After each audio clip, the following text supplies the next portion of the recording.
Good evening, everybody. I just want to make a few brief comments about the attacks across Paris tonight.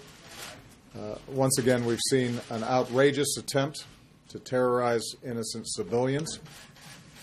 This is an attack not just on Paris. It's an attack not just on the people of France, but this is an attack on all of humanity and the universal values that we share.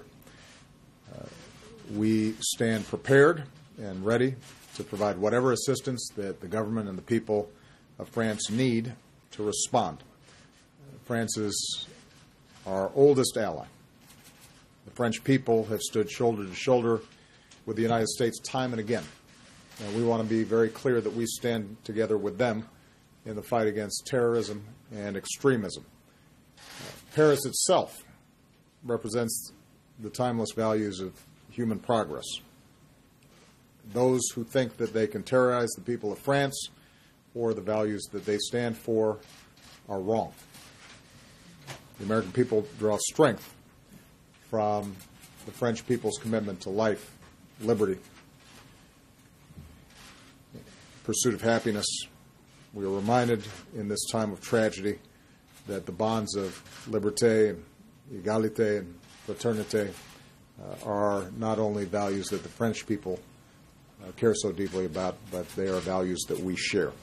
And those values are going to endure far beyond any act of terrorism or the hateful vision of those who perpetrated the crimes this evening.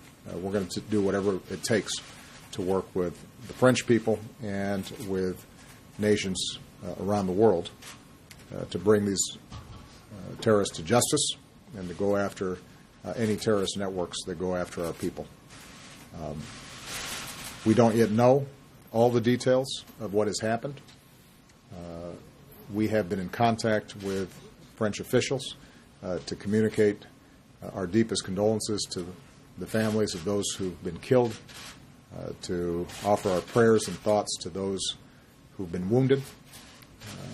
We have offered our full support to them. The situation is still unfolding. I've chosen not to call President Hollande at this time because my expectation is that he's very busy at the moment. I actually, by coincidence, was talking to him earlier today in preparation for the G20 meeting. But I am confident that I'll be in direct communications with him in the next few days, and we'll be coordinating in any ways that they think are helpful in the investigation of what's happened.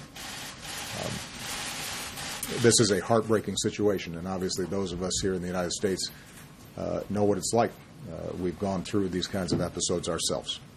And whenever these kinds of attacks happened, we've always been able to count on the French people to stand with us.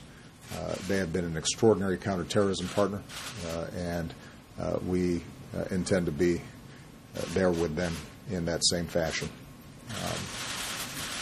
I'm sure that in the days ahead we'll learn more about exactly what happened, and my teams will make sure that we are in communication with the press to provide you accurate information. I don't want to speculate at this point in terms of who was responsible for this.